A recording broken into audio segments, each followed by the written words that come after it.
ನಮಸ್ಕಾರ ಸ್ನೇಹಿತರೆ. ಇಡೀ ಒಂದು ದೇಶ, ಇಡೀ ರಾಜ್ಯ ಇವತ್ತೇನು 26 28 ರಾಜ್ಯಗಳು ಇವತ್ತು ಸಂಭ್ರಮಿಸುವಂತ ಒಂದು ವ್ಯವಸ್ಥೆ, ಇಡೀ ಒಂದು ಸ್ವಾತಂತ್ರ್ಯ ಬಂದಂತ ಈ ದಿನ 1947 ಆಗಸ್ಟ್ 15ರಂದು ಇಡೀ ಒಂದು ಬ್ರಿಟಿಷರ ಆಳ್ವಿಕೆಯಿಂದ ಮುಕ್ತಿ ಪಡೆದಂತ ಒಂದು ಸ್ವಾತಂತ್ರ್ಯ ಪಡೆದಂತ ನಮ್ಮ ದೇಶ ಇವತ್ತು ರಾಷ್ಟ್ರ ಬಲಿದಾನಗಳಿಂದ ಎಷ್ಟೋ ಮಾನೀಯರು, ಭಗತ್ ಸಿಂಗ್, ಗಾಂಧೀಜಿ ಮತ್ತೆ ಸುಭಾಷ್ ಚಂದ್ರ ಬೋಸ್ ಅಂತ ಮಾನೀಯರಿಂದ ಇವತ್ತು ದೇಶ ಇವತ್ತು ನಮ್ಮ ಹುತಾತ್ಮರಾದಂಥವ್ರನ್ನ ನೆನೆಯುವಂಥ ದಿನ.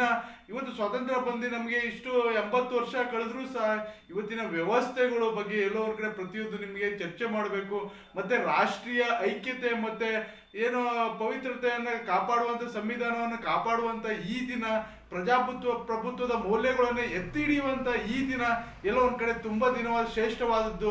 ಎಲ್ಲೋ ಒಂದು ಕಡೆ ಸರ್ಕಾರಿ ಶಾಲೆಗಳಾಗಲಿ ಮತ್ತೆ ನಮ್ಮ ಚಿಕ್ಕ ಚಿಕ್ಕ ವಯಸ್ಸಿನ ಮಕ್ಕಳುಗಳಾಗಲಿ, ಇವತ್ತಿನ ನಮ್ಮ ಮುಂದಿನ ತಲೆಮಾರುಗಳು, ಇವತ್ತಿನ ಮಕ್ಕಳುಗಳು, ಇಂದಿನ ತಲೆಮಾರುಗಳು ಇವತ್ತು ದೊಡ್ಡವರಾಗಿದ್ದಾರೆ. ಇವತ್ತು ಎಲ್ಲ ಒಂದು ಸಾಂಸ್ಕೃತಿಕ ಕಾರ್ಯಕ್ರಮಗಳು, ಸ್ವಾತಂತ್ರ್ಯ ದಿನಾಚರಣೆಯ ಈ ಒಂದು ಸಂದರ್ಭದಲ್ಲಿ ಬಾವುಟವನ್ನು ಆರಿಸಿ ಆ ಹುತಾತ್ಮರಿಗೆ ಗೌರವ ಸಲ್ಲಿಸಿ ಏನು ಇವತ್ತು ಸಿಹಿ ಹಂಚಿ ಇವತ್ತು ಸಂಭ್ರಮಾಚರಣೆ ಮಾಡುವಂತೆ ಇಂಥ ಒಂದು ಸುದಿನ ಪ್ರತಿಯೊಬ್ಬರಿಗೂ ಜವಾಬ್ದಾರಿ ಇದೆ.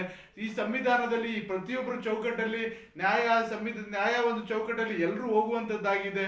ಪ್ರಜಾಪ್ರಭುತ್ವದ ಮೌಲ್ಯದಲ್ಲಿ ಪ್ರತಿಯೊಬ್ಬರಿಗೂ ಅವ್ರದೇ ಆದಂಥ ಘನತೆ ಇದೆ. ದೇಶದ ಭಾವೈಕ್ಯತೆಯನ್ನು ಎತ್ತಿ ಹಿಡಿಯುವಂಥದ್ದು ಪ್ರತಿಯೊಬ್ಬರ ಕರ್ತವ್ಯ ಆಗಿದೆ. ಈ ಒಂದು ಸುದಿನದಲ್ಲಿ ನಾನೆಲ್ಲೋ ಒಂದು ಕಡೆ ಈ ವಿಡಿಯೋ ಮಾಡಬೇಕು, ಪ್ರತಿಯೊಬ್ಬರಿಗೂ ಜಾಗೃತಿ ಮೂಡಿಸ್ಬೇಕು. ಎಲ್ಲೋ ಒಂದು ಕಡೆ ಜನಸಾಮಾನ್ಯರು ಇವತ್ತು ಯಾವ ರೀತಿ ಇವತ್ತು ಸಾಮಾಜಿಕ ಜಾಲತಾಣ, ದೃಶ್ಯ ಮಾಧ್ಯಮ ಮತ್ತೆ ಪೇಪರ್ ಮಾಧ್ಯಮ ಯಾವ ರೀತಿ ಮುಂದುವರೆದ್ರೂ ಸಹ ಇವತ್ತು ಎಲ್ಲೋ ಒಂದು ಕಡೆ ಇವತ್ತು ಮೊಬೈಲ್ಗಳ ಆಟಿಕೆಗಳಾಗಿದೆ. ಇವತ್ತು ಒಂದು ದಿನ ಮಾಡಿ ಸಿಹಿ ಹಂಚಿ, ಆದರೆ 365 ದಿನದ ಯಾವುದೇ ಒಂದು ನಮ್ಮ ಒಂದು ಭಾವೈಕ್ಯತೆ ಏನಿದೆ, ನಮ್ಮ ಒಂದು ಈ ಒಂದು ವ್ಯವಸ್ಥೆ ಏನಿದೆ, ಈ ಒಂದು ವ್ಯವಸ್ಥೆಯಲ್ಲಿ ಏನಾಗ್ತಿಲ್ಲ, ಒಂದು ಭಾವೈಕ್ಯತೆ ಯಾವ ರೀತಿ ಇವತ್ತು ಹಾಳಾಗ್ತಿದೆ.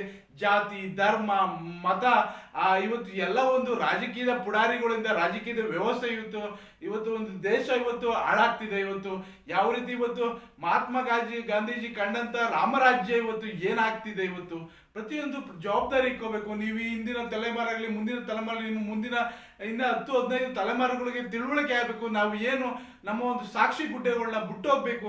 ಈ ಒಂದು ಸ್ವಾತಂತ್ರ್ಯ ದಿನಾಚರಣೆಯ ಒಂದು ಹಬ್ಬದಲ್ಲಿ ನಮ್ಮ ಒಂದು ಭಾವೈಕ್ಯತೆ ಏನಿದೆ, ನಮ್ಮ ಒಂದು ನಮ್ಮ ಒಂದು ಗೌರವನ ಹುತಾತ್ಮರಿಗೆ ಸಲ್ಲಿಸಿ ನಾವು ಗೌರವ ಕೊಡೋಣ.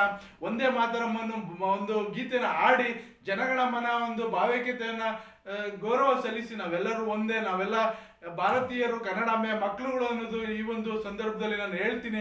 ಇವತ್ತಿನ ವ್ಯವಸ್ಥೆ ಏನಾಗಿದೆ ಅಂದರೆ, ಸ್ವಾತಂತ್ರ್ಯ ಬಂದು 80 ವರ್ಷ ಕಳೆದ್ರೂ ಸಹ ರಾಜಕೀಯದ ವ್ಯವಸ್ಥೆಗಳಿಂದ, ರಾಜಕೀಯದ ಪುಡಾರಿಗಳಿಂದ, ರಾಜಕೀಯದ ನಾಯಕರುಗಳಿಂದ ಅನ್ನೋ ಪದಗಳನ್ನ ನಾನು ಬಳಸ್ತೀನಿ. ಯಾಕೆ ಅಂದರೆ ಇವತ್ತು ಮತದಾನ ಯಾವ ರೀತಿ ದಿಕ್ಕು ತಪ್ಪಿದೆ. ಇವತ್ತು ಎಂಡ ಮತ್ತೆ ದುಡ್ಡುಗೆ ಯಾವ ರೀತಿ ತಮ್ಮನ್ನು ತಾವು ಮಾರ್ಕೊಂಡು ಇವತ್ತು ದೇಶದ ಒಂದು ಸಂವಿಧಾನ ಇವತ್ತು ಯಾವ ರೀತಿ ಹಾಳಾಗ್ತಿದೆ. ಪ್ರಜಾಪ್ರಭುತ್ವದ ಮೌಲ್ಯಗಳಲ್ಲಿ ಯುವತಿಯರು ಯಾಕೆ ಸುಮ್ಮನೆ ಕೂತಿದ್ದಾರೆ, ಯಾಕೆ ಅವರು ತಮ್ಮ ಒಂದು ಮೌಲ್ಯಗಳನ್ನು ಅರಿವು ಪಡಿತಾ ಇಲ್ಲ, ತಂದೆ ತಾಯಿಗಳು ಯಾಕೆ ಅವ್ರಿಗೆ ಈ ಒಂದು ಸ್ವಾತಂತ್ರ್ಯ ದಿನಾಚರಣೆಯ ಅರಿವನ್ನ ಮೂಡಿಸ್ತಾ ಇಲ್ಲ.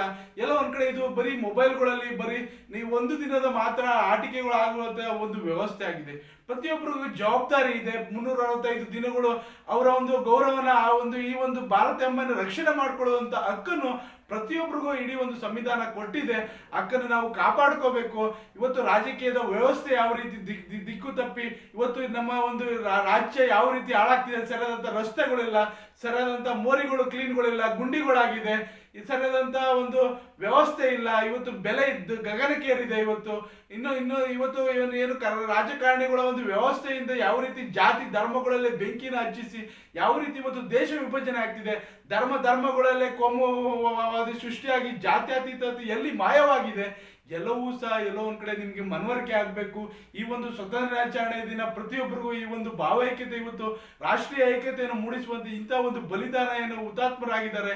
ಇವತ್ತು ಬ್ರಿಟಿಷರ ಆಳ್ವಿಕೆಯಲ್ಲಿ ಬ್ರಿಟಿಷರನ್ನ ತೊಲಗಿಸಿ ಇವತ್ತು ನಮ್ಮ ದೇಶ ಸ್ವಾತಂತ್ರ್ಯ ಆದಂತ ಈ ದಿನ ಯಾಕೆ ಹಿಂದುಳಿದಿದೆ. ಎಲ್ಲೋ ಒಂದ್ ಕಡೆ 140 ಕೋಟಿ ಜನಸಾಮಾನ್ಯರು ಇವತ್ತು ಬೆಳವಣಿಗೆ ಆಗ್ತಿದೆ. ಇವತ್ತು ರಾಜ್ಯದಲ್ಲಿ 7 ಕೋಟಿ ಜನತೆ ಇದ್ದು ದೇಶದಲ್ಲಿ 140 ಕೋಟಿ ಜನಸಾಮಾನ್ಯರು ದಿನದಿಂದ ದಿನಕ್ಕೆ ಹೆಚ್ಚಾಗ್ತಿದೆ. ಇವತ್ತು ಎಲ್ಲೋ ಒಂದ್ ಕಡೆ ಭಾವೈಕ್ಯತೆ ಮರೆವಾಗ್ತಿದೆ.